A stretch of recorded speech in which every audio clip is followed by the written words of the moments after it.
नमस्कार, फिर पैसा बोलता है में आपका स्वागत है। आज मार्केट में थोड़ा नीचे ऊपर का सिचुएशन है। पहला मार्केट नीचे ओपन हुई, गिरावट थी, उसके बाद मार्केट रिकवरी हुई। एक समय 88 पॉइंट तक ऊपर गई, लेकिन जब मैं देख रहा था 70 पॉइंट तक थी। लेकिन ये बहुत बड़ा नंबर नहीं है। 24,600 के आसपास ही मार्केट है। 24,600 के आसपास है मार्केट। तो मार्केट में कोई सिग्निफिकेंट मूवमेंट नहीं है। उधर डोनाल्ड ट्रंप अपना काम लगातार लगे हुए हैं। जैसा लगे रहे मुन्ना भाई अपना काम पे लगे रहे हुए हैं। स्टील और एल्युमिनियम पे उन्होंने टैरिफ को 50% लगा दिए हैं। और अभी वो टैरिफ के बारे में बहुत उल्टा सीधा बात कर रहे हैं। तो अमेरिका की मार्केट बहुत रैटल्ड है। उधर एनवीडिया की अच्छी रिजल्ट्स के बाद Nvidia world's most expensive company बन चुकी है। वो माइक्रोसॉफ्ट से आगे चल गई है और ये सबसे most valuable company in the world today Nvidia है। अभी भी बबल जारी है। तो ये रहा अमेरिका का न्यूज़। सोने के दाम में इजाफा हुआ, 9,090 पे है। ये 22 कैरेट गोल्ड है। और जब मार्केट में 9,300 तक है 22 कैरेट गोल्ड। इकोनॉमिक टाइम्स में मैंने एक आर्टिकल पढ़ा, 24 कैरेट गोल्ड 10 ग्राम 99,688 99,986 में था। अगर आज 10 रुपया इजाफा हो गया, लगभग 10,000 रुपया तक पहुंच गया है। जवेरी बाजार और दूसरी ज्वेलरी मार्केट में भारी गिरावट हुई है। सोने की सेल्स में लगभग 30% की कटौती है। 250 टन हर दिन बेचता था, वो गिरकर 160 टन तक गिरी हुई है। जवेरी बाजार में मंदी है, सेल्स नहीं हो रही हैं। लेकिन गोल्ड के लिए सारे अच्छे संकेत हैं प्राइस और ऊपर जाने की।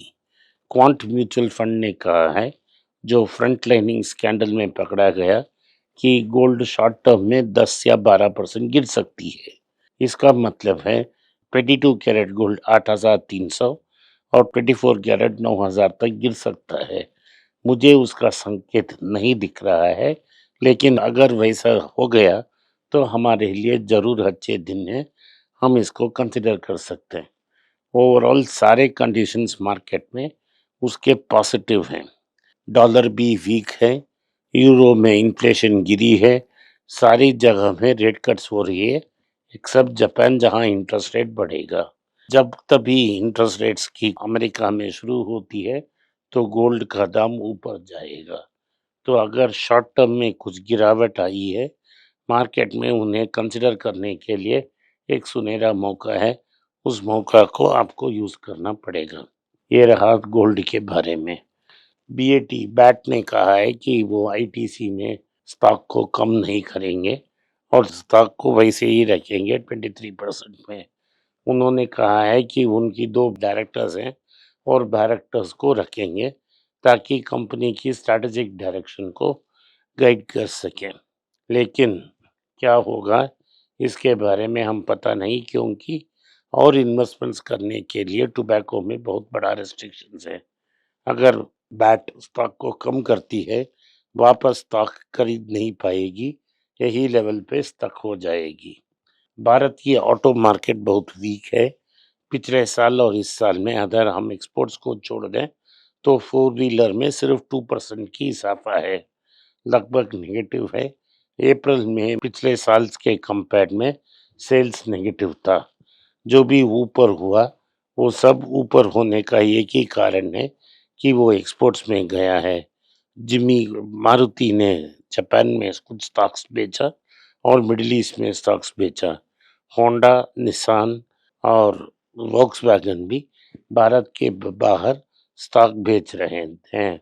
टाटा टेक्नोलॉजीज में आज स्टॉक का प्राइस गिरा क्योंकि टीपीजी ने 2.1% अपना स्टेक बेचा। 744 रुपया में उन्होंने बेचा। स्टॉक नीचे आई होगी। ये अच्छे रिजल्ट्स के बाद स्टॉक में कुछ इजाफा हुआ, इसीलिए बेचा गया है।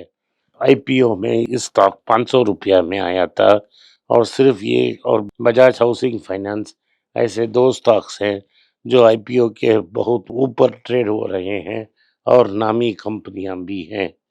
तो टाटा मोटर्स ने एक ऐलान किया है कि टाटा मोटर्स एक हैरियर ईवी को लॉन्च करेगा 21 लाख में।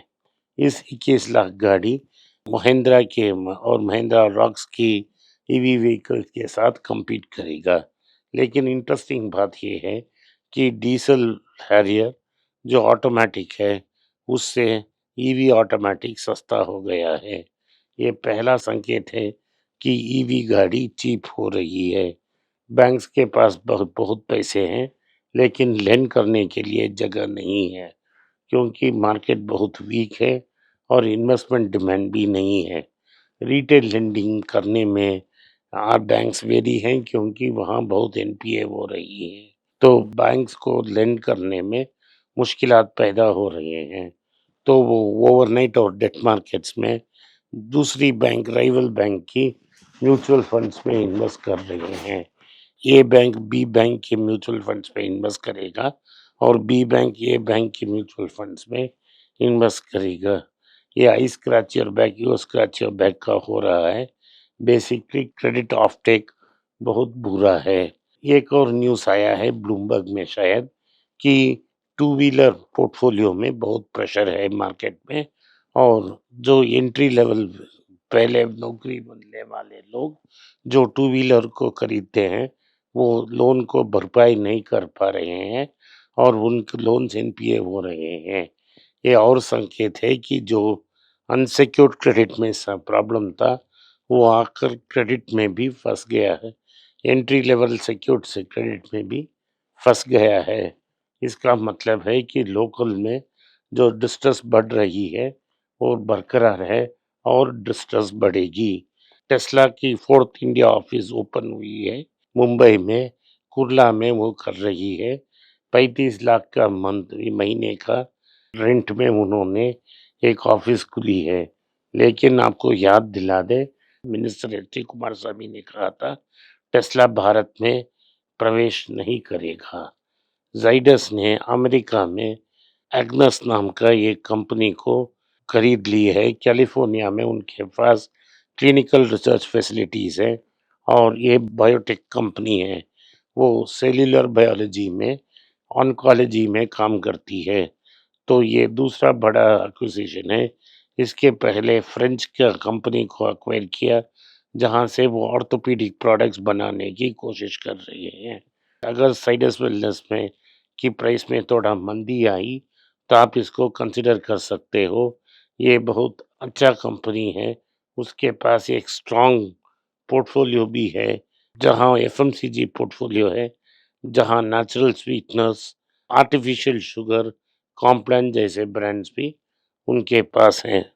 तो सोने में ये डेवलपमेंट है कि मार्केट में उसे नेगेटिव न्यूज़ कुछ नहीं है। अगर अमेरिका की बॉन्ड मार्केट में प्रॉब्लम आती है तो डॉलर की वैल्यू गिरेगी। अगर अमेरिका की बैंक रेट कट करती है तब भी डॉलर की वैल्यू गिरेगी। जब जब डॉलर वैल्यू गिरती है तो सोने के दाम ऊपर जाती है। सारे सेंट्रल बैंक्स लगातार गोल्ड खरीद रहे हैं। चाइनीज, पोलैंड, टर्की, भारत सब लोग डॉलर से डाइवर्सिफाई करने के लिए गोल्ड खरीद रहे हैं। गोल्ड के लिए बहुत स्ट्रांग सपोर्ट बेस है। मुझे लगता है गोल्ड इधर से 10 या 15% ऊपर जा सकता है। आज के लिए इतना ही। आपने इस पॉडकास्ट को सुना इसके लिए मैं आपका आभारी हूँ। हो सके तो वीडियो को लाइक कीजिए, चैनल को सब्सक्राइब कीजिए और बेल नोटिफिकेशन दबाएं। इस वीडियो को अपने दोस्त और रिश्तेदार के पास भेजें और उनको देखने की आग्रह करें। नमस्कार, धन्यवाद, जय हिंद।